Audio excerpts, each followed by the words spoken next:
अगर 4 भाइयों में 3 भाई रोजगार से हैं, 1 भाई बेरोजगार है, तो वो मिलकर उसका ध्यान रखते हैं।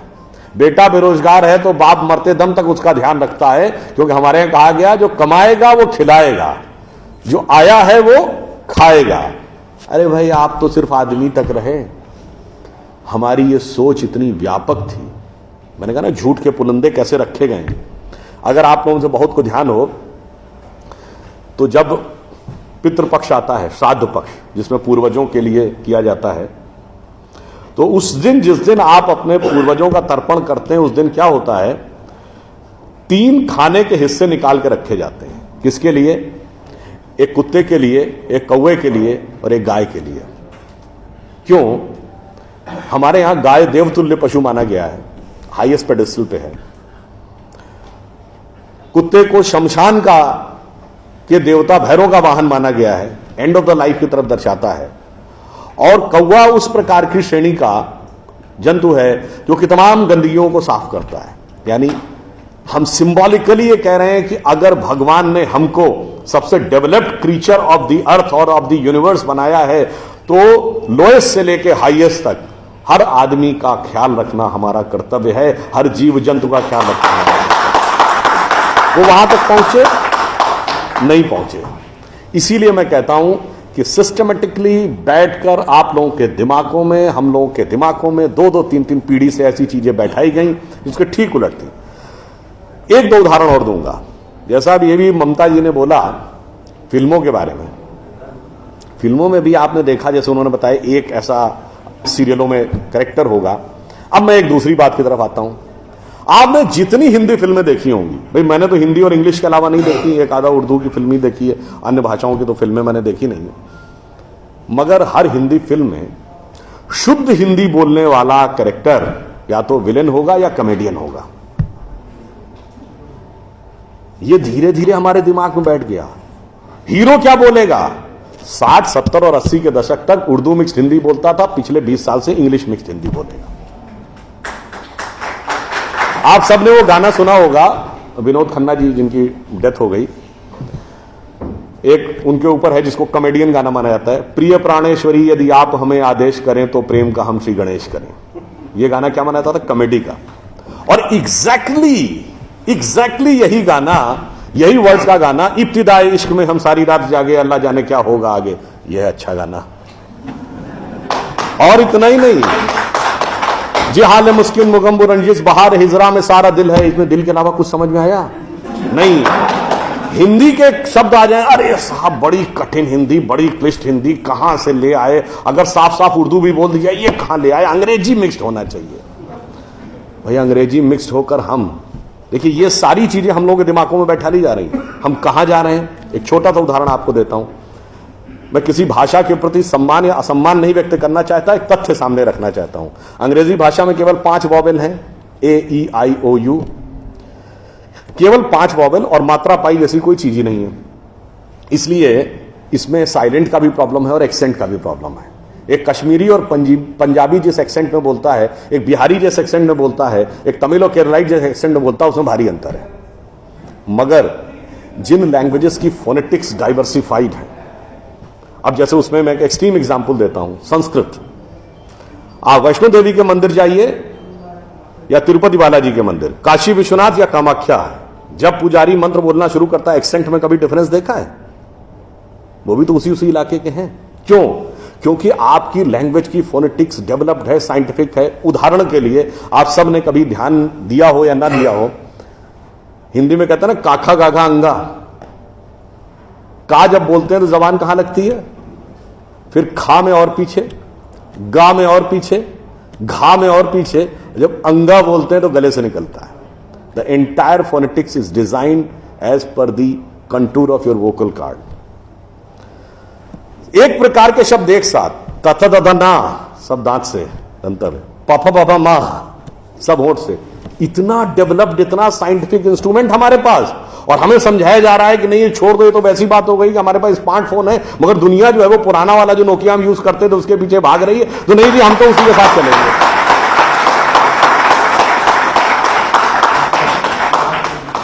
अंत में मैं एक बात और कहना चाहूंगा, हमें एक ये समझाया जाता है साइंटिफिक नहीं है, हम लोग साइंटिफिक नहीं है। साइंटिफिक एटीट्यूड से चलना चाहिए। मान लिया साहब, बिल्कुल साइंटिफिक एटीट्यूड से चलना चाहिए। मैं एक छोटी सी बात पूछना चाहता हूं। अभी एक विवाद आ गया, तो उस विवाद पर नहीं जाना चाहता। जो वो हज का सब्सिडी खत्म हुई तो कुंभ मेले का विषय आ गया। कुंभ मेला हम सब जानते हैं। कुंभ मेले का एक एस्पेक्ट आप लोगों ने कभी ध्यान दिया है? कुंभ मेला कितने साल में एक बार पड़ता है?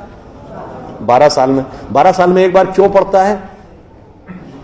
क्योंकि वो जुपिटर की साइकिल पर आधारित है। बृहस्पति ग्रह हर 12 वर्ष के बाद अपना एक चक्कर पूरा करके उसी राशि में दोबारा आता है, इसलिए कुंभ मेला 12 वर्ष में एक बार पड़ता है।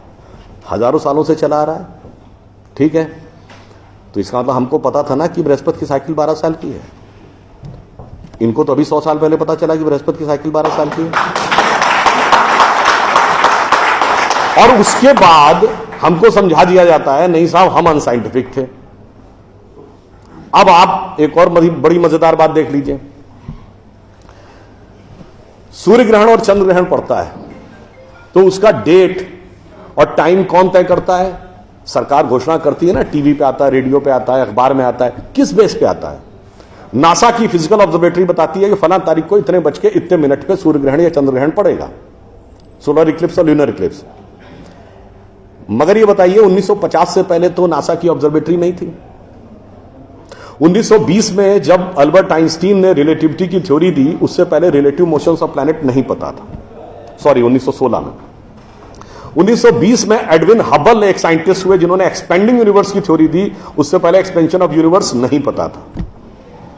1900 में मैक्स प्लैंक साइंटिस्ट हुए जिन्होंने लाइट की क्वांटम की थ्योरी दी, फोटॉन्स वाली, उससे पहले प्रोपोगेशन ऑफ लाइट ही नहीं पता था। 1897 में जे टॉमसन ने इलेक्ट्रॉन खोजा, उससे पहले आप मानते थे एटम अनडिविजिबल है। और 1633 में आप ये कहते थे, गैलीलियो को फांसी दे रहे थे इस बात के लिए कि उसने कहा सन रिवॉल्व्स राउंड द अर्थ गलत है। तो भैया आप 380 साल चल के जहां पहुंचे हैं, हमारा पंचांग तो युधिष्ठिर के जमाने से एज इट इज चला आ रहा है 5100 साल। मतलब ये लॉजिक नहीं है, ये तो साइंटिफिक प्रूफ। फिर भी हमें समझाया जाता है कि साहब जो हमने सोचा उस सब हम अनसाइंटिफिक थे, हम गलत थे। बड़ी मजेदार बात है। इन ए स्पैन ऑफ लिविंग जनरेशन, 50 साल में देखिए ये जो अर्बन नक्सल्स थे उन्होंने हमारे दिमागों में क्या क्या भरा और फैक्ट क्या था। 50 साल पहले जिस जिस चीज का मजाक उड़ाया गया वो चीज आज ठीक उसके उलट हो गई। 50 साल पहले कहते थे अरे यार ये अगर खेती करनी है तो mechanised farming, chemical fertiliser use करो।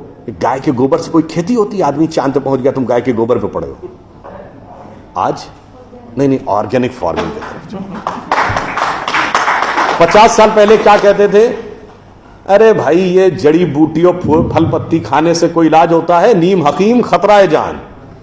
खाना है तो नई दवाएं खाओ, क्लोसिन, मेटासिन, टेरामाइसिन। आज आप क्या कहते हैं? नहीं, केमिकल नहीं, हर्बल मेडिसिन की तरफ जाओ।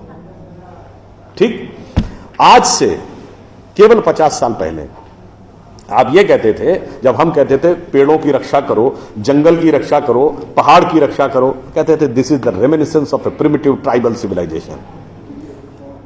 आज 1992 के रियो डी जेनेरो से लेकर 2009 के कोपेनहेगन से लेकर 2016 के पेरिस तक आप कहते हैं नेचर फ्रेंडली डेवलपमेंट करो। भैया सब कुछ उलटता जा रहा है। जो हमने कहा, जिसका आपने मजाक उड़ाया, वो सब कुछ सही होता जा रहा। अब मैं एक और बात कहूंगा जिसका कि बहुत मजाक उड़ाया गया, शायद हम लोग कभी ध्यान नहीं देते। भारत में यह कहा जाता था कि ज्ञान प्राप्त करना है तो ध्यान लगाओ। संत महात्मा जाके गुफा में ध्यान लगाते थे, पीर फकीर जाके कहते थे इल्हाम हो जाएगा। लोग कहते थे क्या बेवकूफ है, हाउ इज इट पॉसिबल? ऐसा कहीं हो सकता है क्या कि जाके ध्यान लगाया और ज्ञान प्राप्त हो गया? If you want to attain knowledge you must outreach, understand the things, meet the people, visit the place, like what Darwin has done. अब 50 साल बाद मैं आपसे पूछता हूं, आपको न्यूयॉर्क टाइम्स अखबार पढ़ना है तो दो रास्ते हैं। एक, यहां से दिल्ली से न्यूयॉर्क की फ्लाइट पकड़िए, 16 से 22 घंटे लगेंगे डिपेंडिंग अपॉन योर फ्लाइट, और आज का अखबार कल पढ़िए। और दूसरा है कि मोबाइल पे डाउनलोड करिए खट से और पढ़ लीजिए। क्यों? आपके हाथ में डिवाइस है, जिसने डिवाइस बनाई उसने सॉफ्टवेयर भी बनाया है, और जिसने सॉफ्टवेयर बनाया उसने सपोर्टिंग नेटवर्क भी बनाया है। उसी ढंग से हमारा शरीर एक डिवाइस है, तो इसके अंदर मन, बुद्धि, चित्त, अहंकार और कॉन्शियसनेस एक सॉफ्टवेयर है और उसका कनेक्टिंग नेटवर्क भी है। बस नेटवर्क से कनेक्ट होना है और सब डाउनलोड है। और अंत में मैं एक उदाहरण दूंगा। सब कुछ कहा जाता था कि पैसे के कारण शोषण हुआ, इसलिए खड़े हो जाओ, लोगों के साथ भिड़ जाओ। हमारे यहां परंपरा में त्याग का महत्व था। हम आपसे पूछें, दो राजा बताइए जो सबसे बड़े महान माने गए भारतीय संस्कृति में, राजा राम और राजा हरिश्चंद्र। दोनों इसलिए कि त्याग किया, इसलिए नहीं कि बड़ा बड़ा इलाका अलेक्जेंडर द ग्रेट की तरह कब्जा कर लिया। अब मैं एक आपको उदाहरण देता हूं, वो त्याग कैसे समाज में रचा बसा था। हमारे पूज्य संतों में से एक हुए संत रविदास, काशी के रहने वाले थे। उनके पास भगवान राम की एक मूर्ति थी। काशी नरेश उनके पास गए, कहा जाता था इतनी सिद्ध मूर्ति है, आप कृपया इसे मुझे दे दीजिए। ऐसी मूर्ति राजा के पास होनी चाहिए राजभवन में, ना कि इसमें मैं इस मूर्ति के वेट का 10 गुना सोना आपको दे दूंगा। उन्होंने मना कर दिया। उन्होंने कहा जी इसके वेट का 100 गुना सोना दे दूंगा। उन्होंने मना कर दिया। तो राजा को थोड़ा क्रोध आ गया। उसने कहा ऐसा है रैदास जी, आज जिस झोपड़ी में रह रहे हैं इसमें जितना सोना आ सकता हो नीचे से ऊपर तक उतना भर लीजिए, उतना मैं आपको देने को तैयार हूं। तो एक बार उनकी पत्नी का मन आया कि भाई ऐसा बढ़िया ऑफर नहीं मिलेगा, अब हमें इस पर विचार कर लेना चाहिए।